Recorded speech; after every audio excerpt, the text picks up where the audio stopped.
Ayan, maulang araw sa inyo mga palangga ko. Ayan, dito sa Palawan ay maulan at masama ang panahon. Kaya naman, ang recipe natin for today ay swak na swak sa malamig nating panahon. Ayan, at dahil swak siya sa kanin na mainit, tisaan mo ng sili. Ay, Diyos ko po.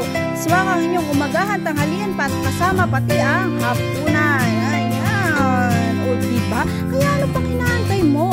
Watch ka na ng full video nito. Trifle Sea Cooking. Darat na!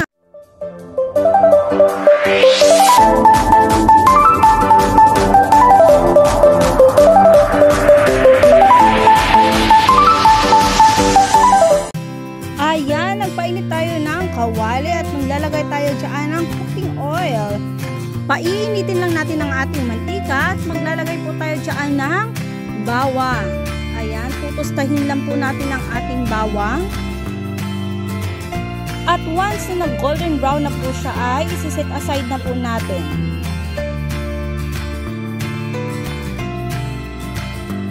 At ayan na nga po, na-set aside na natin ang ating bawang. At ilalagay po natin dyan ang ating liempo. Ayan, tutustahin po natin ang ating liempo. At lalagyan natin ng mga pangpalasa. Ayan.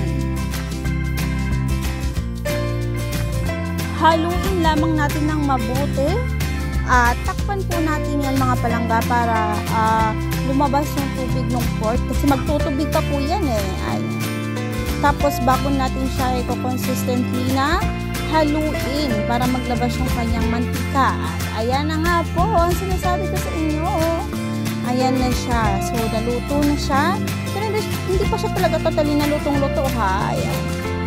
Haluin natin at medyo tustahin po natin yung mga palangga. At lalagyan natin ng mga pangpalasa. Ayan, halu-haluin lang para matusta ang ating pork. Yun.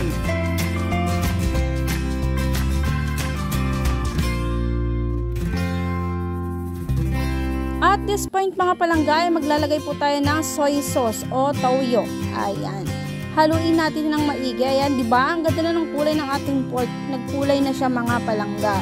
At lalagyan natin yan siya ng pino na paminta. Yun. At syempre, ang ating liquid seasoning, nor liquid seasoning. At ang ating pang-taste doon sa ating pork liempo ay ang ating calamansi para medyo may salty and then sour. Yun. Kasi diba, sawa na tayo typical na adobong kangkong na mayroong pork. Ito ay panibago sa inyong panlasa mga palangga. Ayan, haluin natin ng maigi. Yan, para mag-mix yung mga ingredient na nilagay natin. Tapos yung marimar na manok ka. Ikaw ang susunod kong i-vlog. At ayan na nga po, isisit aside na nga natin ang ating pork liempo tostado with templado. O diba, kompleto? Ayan na, isisit aside na po natin mga palangga. Siyempre, dyan na rin tayo magigisa, diba? Ilagay na natin ang ating sibuyas at lagyan natin ng konting tostadong bawang at siyempre, hindi mawawala ang ating fish sauce. Grabe sa pagbigkas Ayan na, nag-good vibes talaga ako sa manok ba. Ayan, hayaan niya si manok.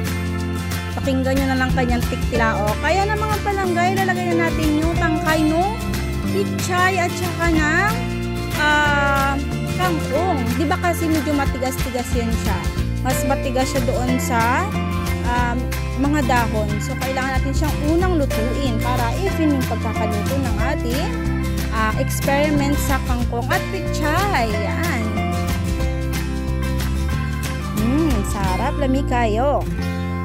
Ipagpatuloy lang natin ang ating paggigisa. Gisa-gisado. At ayan na nga po mga palangga, ilalagay na po natin dyan ang ating mga dahon ng kangkong at pichay. Diba? Oh, ang fresh.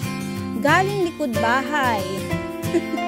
Gusto ko man pong videohan ang aking pamimitas, kaya nga lang po medyo mahaba ang video. Baka boring lang kayo, kaya doon na tayo agad direct dadapain sa pagkukuking, diba? Ayan, punong-puno yung kawali, mamaya mangangalahati na yan, diba? Ayan, mga palangga, haluin lang po natin hanggang sa maluto ang ating mga dahon. or ang ating mga gulay. At ayan, malapit nang maluto ang ating mga gulay. O, diba? Sabi ko sa inyo kanina, mga ngalahati yan eh. Kahit gaano ka po ng kawali mo ng mga dahon-dahon na yan, mga kasi luto na siya. Ayan, ang sarap guys. Tapos, lagyan po natin yan siya ng Del Monte tomato sauce. Yun. Diba? Extra flavor sa ating talbos ng kangkong at pichay. Very healthy. Lalo na sa mga bata. Ayan. Bata't matanda. Magiging favorite nyo to guys. Kaya try nyo magluto ng recipe na ito. Ayan, naglagay po ako ng paminta. Ayan. Kunting paminta lang po mga palangga. At naglagay po ako ng kunting paprika. Ayan. Extra flavor yan mga palangga. Try nyo maglagay ng ganyan sa ating kinisang talbos ng pichay at kangkong. Ang sauce ng sauce nito at talaga namang napakasarap sa mainit na kanin. Ay kung mahilig ka sa maanghang, try mong pigaan ng sili. Ay talaga namang mapaparami ka ng sandok. Ay, naku, Diyos ko po. At ayan na nga po, naglagay tayo ng konting liquid seasoning, konting soy sauce na rin. At maglalagay tayo dyan ng oyster sauce. Yan. Dinamihan ko lang konti yung oyster sauce. Kasi masarap talaga siya sa ganitong klaseng recipe or sa mga gisa-gisa yan. Masarap talaga ang oyster sauce mga palangga. Yan. O diba? Para hindi lagi ang adobo ulam ninyo sa kangkong. At naglagay po ako ng extra para magkaroon ng sour or asim yung ating kangkong and pichay experiment, cooking experiment with patwist-twist ganon. Ayan, 2 piraso lang pang dinagdag ko mga palangga. Ayan, haluin natin ulit para mag-mix at naglagay po tayo ng sugar. Hindi ko po yan inubo sa kunti lang. Tinansya ko lang po. Kaya pwede nyo naman tansyahin ang paglagay ng sugar. Ayan, malalasahan nyo na sour, salty, and sweet sa ating lutong kangkong experiment with pichay ng dahon ng pichay. O, diba? At ayan na mga palangga, tapos na po ang pagluluto natin ng ating experiment sa ating kangkong at pichay. At ayan na, nilagay na po natin ang tostadong bawang at ang pork liempo. Yan, maglalagay na po tayo sa ating lalagyanan. Tingnan natin kung gaano kaganda ang presentation ko. Char! Panoorin nyo po hanggang dulo. Kasi tatakamin ko talaga kayo. Tingnan nyo guys yung sauce. Diba? Grabe, ang sarap. Sarap nyo talaga sa kanin, promise talaga. Try nyo this recipe talaga mga palangga. Kasi kakaiba ito at talagang malayong malayo sa adobong kangkong ay ano. Ayan. Diba? Lagyan natin ng pork and tostadong bawang.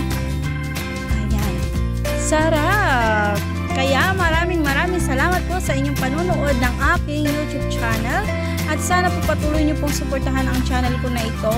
Lagi niyo pong balikan para makakuha kayo ng extra recipe sa inyong mga lutuin. Ayan, maraming salamat po sa inyong panonood. Bye-bye!